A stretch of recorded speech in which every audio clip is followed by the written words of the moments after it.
अभी एक फैशन हो गया है, आम्बेडकर आम्बेडकर आम्बेडकर आम्बेडकर आम्बेडकर आम्बेडकर आम्बेडकर आम्बेडकर आम्बेडकर आम्बेडकर आम्बेडकर।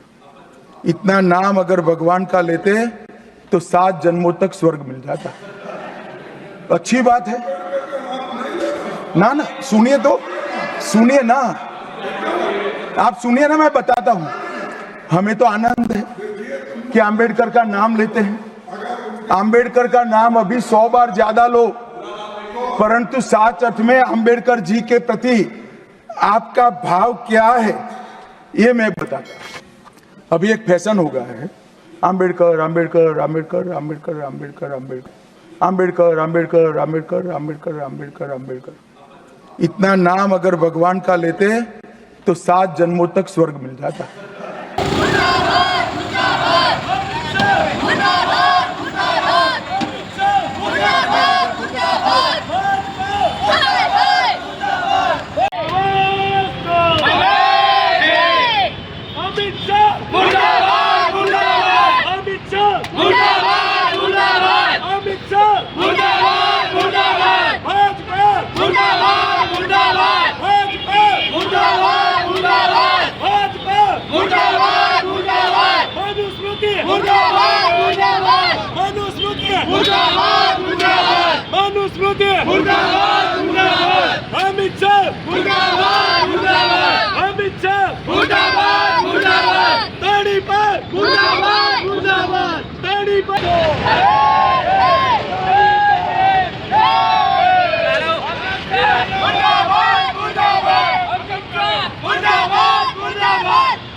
पार्लामेंट में फैशन कोने के छे?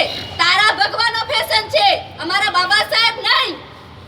कड़ी पार तू सांभળી લે છે, તારા ભગવાનો ફેશન છે। તને સ્વર્ગ જોઈતો હોય તો ખુરશી મૂકીને જતો રહે સ્વર્ગમાં। કડી પાર આ ભારત દેશના આઝાદ નાગરિકો છીએ અને અમે અવાજ ઉઠાડશું અન્યાય અત્યાચાર સામે। અમને કોઈ રોકી નહીં શકે, ના કોઈ પોલીસ પ્રશાસન ના સરકાર। ભારતના બંધારણે બધાને એટલી જ હક ને અધિકાર આપ્યા છે। સૌ પોતાનો અવાજ પહોંચાડી શકે છે। અન્યાય ને અત્યાચાર સામે આંદોલન પણ।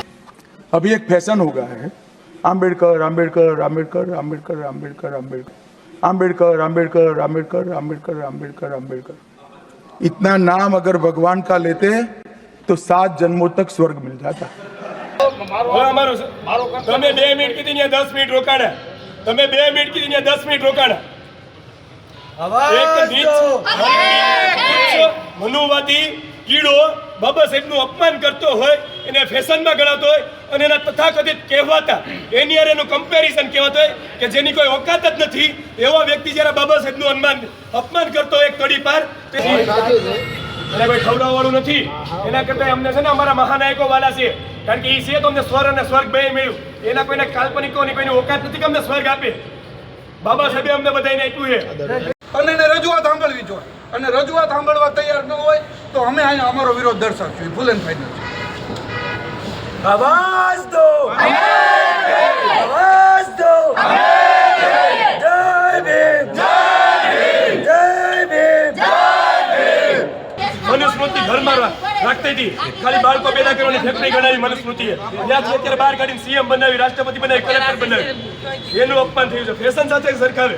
એક તડીપાર વ્યક્તિ પાછો જે એને દેશદ્રોહી કહેવા જોઈએ। તારીખ 17મી ડિસેમ્બરના રાજ્યસભાના સત્ર દરમિયાન ભૂતપૂર્વ તડીપાર અને વર્તમાન દેશના ગૃહમંત્રી અમિત શાહ દ્વારા વક્તવ્ય આપવામાં આવ્યું, જેમાં તેમણે ડોક્ટર બાબા સાહેબ ભીમરાવ આંબેડકરજીનું અપમાન કર્યું।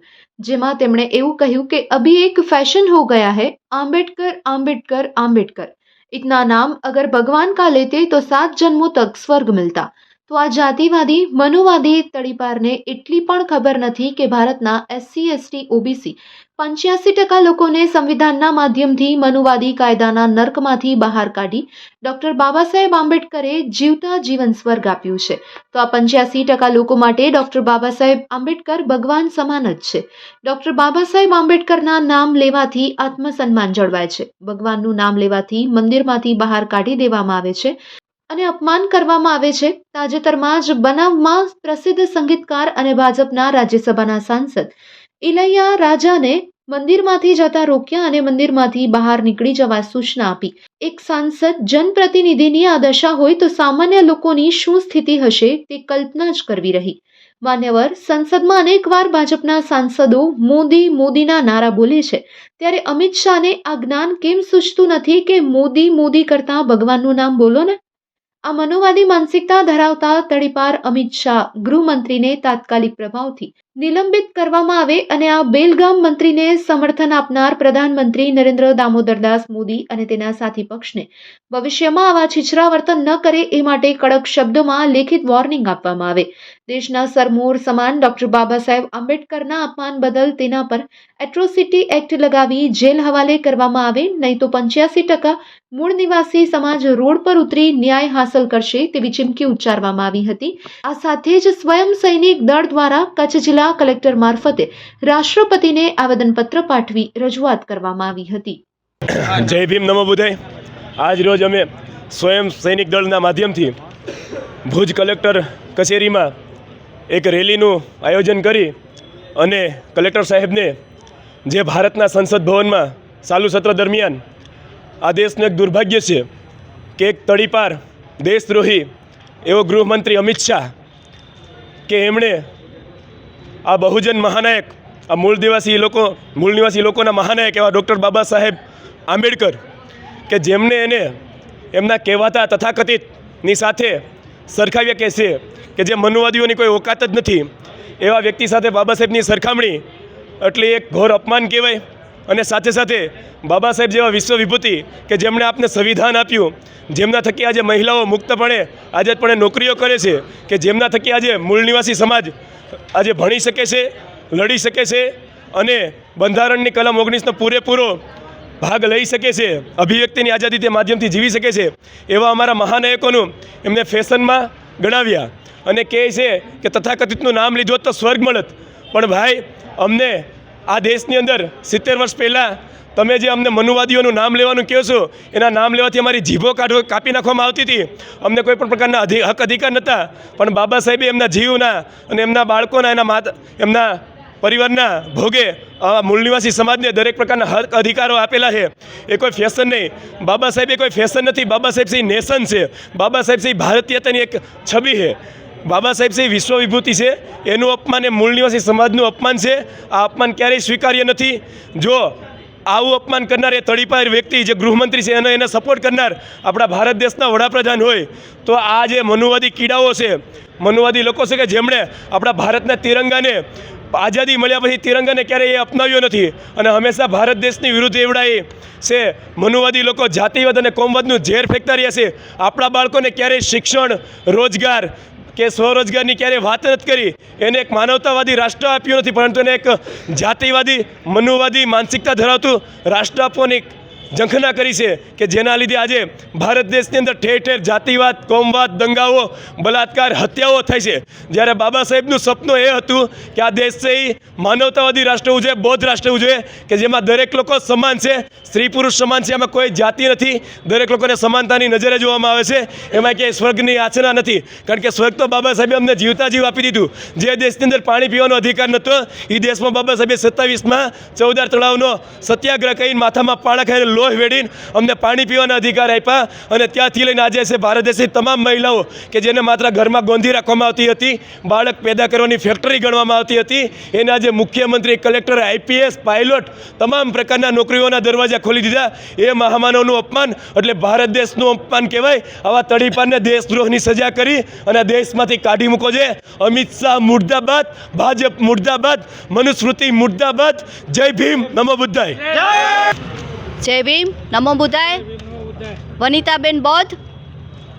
આજે અમે કચ્છ ભુજ ખાતે કલેક્ટર સાહેબને એસએસડીના માધ્યમ દ્વારા અને તમામ બહુજન સાથીઓ દ્વારા આવેદનપત્ર આપવા માટે આવેલા છીએ. પાર્લામેન્ટની અંદર એક તડીપાર જે કેટલાય ગુનાઓમાં સંડોવાયેલો છે, અમિત શાહ, જે અત્યારે વર્તમાનમાં ગૃહમંત્રી થઈને ખુરશીમાં બેઠેલો છે, એને કાયદાની ભાન હોવી જોઈએ કે ભારત દેશના બંધારણના ઘડવૈયાને કેવી રીતે સંબોધન કરાય. આંબેડકર આંબેડકર નહીં, ડૉક્ટર BR આંબેડકર બોલવું જોઈતું હતું એણે સદનની અંદર, પણ એણે આંબેડકર આંબેડકર બોલ્યું છે તો એને ડૂબી મરવું જોઈએ અમિત શાહે. આ તડીપારે ગૃહમંત્રીના પદ પરથી રાજીનામું આપવું પડશે અને એના સ્વર્ગમાં એને જ્યાં જવું હોય ત્યાં જતો રહે. આ ભારત દેશે મૂકી દે તડીપાર. અમને ભારત દેશમાં આવા તડીપારની જરૂર નથી. અમિત શાહ મુર્દાબાદ. ભારત દેશના વિશ્વ વિભૂતિ બંધારણના ઘડવૈયા બોધિસત્વ ડૉક્ટર BR આંબેડકર બાબા સાહેબનું અપમાન અમે ક્યારે પણ સાખી નહીં લઈએ. ભારતની મહિલાઓના મુક્તિદાતા છે. ભારત દેશના તમામ શોષિત, વંચિત, પીડિત બધાના અવાજ છે, બધાના મુક્તિદાતા છે. તો અમારા મુક્તિદાતાનું અપમાન કે તોછડાઈ ભર્યા વર્તને જો અમિત શાહ બોલ્યો હોય તો અમિત શાહની માફી નથી જોઈતી અમને. અમિત શાહનું અમને રાજીનામું જોઈએ છે. તડીપાર ગૃહમંત્રી પદથી રાજીનામું આપી દે, અમારી આ જ માંગ છે. મારું નામ શૈલેષ સોલંકી, હું SSD ગ્રુપના માધ્યમથી કલેક્ટર સાહેબને આવેદનપત્ર દેવા માટે આવ્યો છું. ભૂતપૂર્વ તડીપાર અને વર્તમાન ગૃહમંત્રી બની બેઠેલા અમિત શાહ દ્વારા જે અમારા બહુજન નાયક એવા બાબા સાહેબ આંબેડકરનું તડીપાર દ્વારા આંબેડકર કરીને 17/12/2024ના રાજ્યસભાના એક સંબોધનમાં એમણે અમારા મસીહાનું અપમાન કર્યું છે. એ અમે આજ નહીં, આવનારા ભવિષ્યમાં પણ ક્યારેય સહન કરી લેશું નહીં અને આજે પણ સહન કરી લેશું નહીં. એના થકી અમે આજે કલેક્ટર સાહેબને આવેદનપત્ર દેવા માટે આવ્યા છીએ. અમારા મસીહા છે, અમારા બહુજનોના ઉદ્ધાર કરતા છે, એનું એક તડીપાર વ્યક્તિ, એક મનુવાદી કીડા દ્વારા અમારું અપમાન કરવામાં આવ્યું છે. અમારું લોકોને એક તુચ્છ ગણવામાં આવી રહ્યા છે. તો અમે આજ નહીં, આવનારા ભવિષ્યમાં ક્યારેય એને સહન કરી લેશું નહીં, આજે પણ નહીં અને કાલે પણ નહીં.